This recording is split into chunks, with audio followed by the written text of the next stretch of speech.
We all have relationships, and the difference between good, healthy relationships and dysfunctional relationships I learned way back in high school. Do you agree that before you can like someone else, you have to first like yourself? Do you agree that before you can really love someone else and truly give everything you've got to them when less would be sufficient, you have to first love yourself? Well, I agree, and let me illustrate by dragging you all the way back to high school and tell you about my dream date. It was with a girl by the name of Jillair Jones. Great name, eh? She used to tell me it was Portuguese for awesome woman. And she was right. Whoa. Visualize the most beautiful blonde bombshell you can imagine. Smart, sassy. And at that time in my life, I was kind of a skinny, ugly little insecure kid. So there's no way in a million years that anyone like Jillair Jones would ever want to go out with somebody like me. Can any of you relate? When I was in high school, I was so skinny I had to jump around in the shower to get wet. One semester, I had so many pimples, I fell asleep in my math class and the kids played connect the dots on my face. So I wanted Jillair Jones to fall madly in love with me, and that was my goal. But how was I going to pull it off? How was I going to turn that dream into a goal and that goal into a reality? I decided to take chance out of the equation. So I phoned up one of her friends. Hey, if I ask out Jillair Jones, would she go out with me? Her friends say, yeah. I said, whoa. I practiced my voice to make sure it was low and breathy. I dialed up her number. Ladies, that's a scary assignment. Proof. Ladies, have any of you ever had your telephones ringing when you answer it, no one's there? It's us. I don't even know what I'm going to say. So I dialed up her number, practiced my voice to make sure it was low and breathy. She answers, hello. I said, hi, this is Dan Clark. Would you like to go out with me? She says, yeah. I said, whoa. I had 2 weeks to prepare, 2 weeks to figure out what it was going to take for me to get Jillair Jones to fall madly in love with me. I had 2 tickets to a concert 2 weeks away, which gave me 2 weeks of Sherlock Holmes to figure out what I was going to have to do, sell out if necessary, to get Jillair's attention and to get her to fall in love with me. Can any of you relate? So I phoned up one of her friends and I asked her, what's Jillair's favorite color? She tells me peach. Are you kidding me? Peach. Now peach is a very, very popular color, but when I was in high school, it was definitely uncool for a guy to wear peach. You just didn't do it. In fact, when I was in high school, it was uncool for us to wear these little animals on our clothes. We called those pajamas. Now we have people spending all this money on a little polo horse, little alligators, cute little doggies, little teeny kitty cats, and the moosies. Like John right there on the front row. You know, I'd write a song about you, bro, but I don't know what rhymes with stud, muffin, hunker, burning love. John wears a polo shirt to school and he makes a little horsey gallop. Yeah, go horsey, go. I found out Jillair Jones' favorite color was peach. Suddenly peach became my favorite color. Interesting how that works, eh?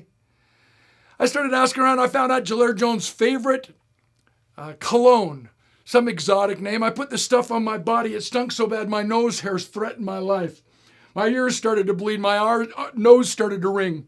And no, I didn't just buy the date-sized bottle. I bought the forever relationship-sized bottle. It cost me a bloomin' fortune. Yes, it was Jillair Jones' favorite cologne. But I didn't want to leave important things to chance. Suddenly it became my favorite cologne. Interesting how that works, eh? I did more research, found out what Jillair Jones' favorite music was. Now I'm a musician, rhythm and blues guitar player. I love all kinds of music, country, classical, R&B. I love rock and roll. I have a real hard time with heavy metal music. You can tell I just went to headbanging music.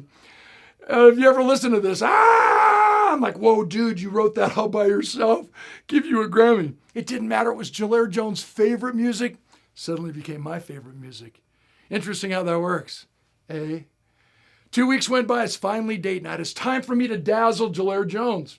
So I took all this research seriously. I put on my peach shirt. I put on the cologne. Some of you ladies know what I'm talking about. We wear so much cologne, we walk up the steps to knock on your door. Flowers are dying on the sides. I open her car door out of courtesy. She takes a whiff of my cologne. Oh my gosh, Dan, it's my favorite smell. It's my favorite cologne. I said, you too? I close her door. I walk around the car gagging for oxygen. Open her door. She climbs in. I get back in. We pull out. I pop in the CD, fast forwarded to her favorite song. She leaps across the console. Oh my gosh, Dad, it's my favorite music. I said, you too, I'm trying to keep a beat. There isn't one. But we got really close all night. Wow, you're a great slam dancer. I accidentally hit her and her nose started to bleed. What's my point? Jillair Jones fell madly in love with me. Just exactly like I planned for her to do. Whoa. Jillair Jones fell madly in love with me for 2 weeks. And then I got sick and tired of being her. I was born to be me. I was born in this world to discover me, to create myself, to make my dreams come true and participate in my destiny. And I just sold out for a girl. How many girls do we know that have sold out for a guy? Do you realize we have over a 50% divorce rate in America? 64% in second marriages, 74% in third marriages, 90% in fourth marriages. And I have a theory. Just maybe we don't get divorced after we get married. We get divorced before we got married because we sold out trying to be popular for the moment instead of respected for a lifetime. And so our relationships were really built on fantasy instead of fact. After 2 weeks, I got sick and tired of being Jillair Jones. I was born to be me. So I gave the peach shirts to my sister. I threw the cologne away. I really feel bad. Every dog within 30 miles of my home has total brain damage. They just walk down the wrong side of the road. Some of them are in the park scratching their noses. They even meow. It's a scary Stephen King movie right in my neighborhood. And yeah, I got rid of my musical noise and started listening to my own tunes. And you know what? Turns out Jillair Jones didn't like that me. When I finally decided to be 100% authentic, when I finally caught the vision that before you can like someone else, you have to first like yourself. Before you can love someone else, you have to first love yourself. Before you can trust someone else, you have to first trust yourself. You have to trust your gut. When I finally realized that I was okay, it turns out that Jillair Jones didn't like that me. And she can find someone else, but that's okay because I like me. Do you like you? Do you love you? What are you willing to do? What steps are you willing to take to make sure you are authentically real and show up as your real self every moment of every day so that every one of your friendships and serious, meaningful relationships begin on truth instead of repairing them along the way?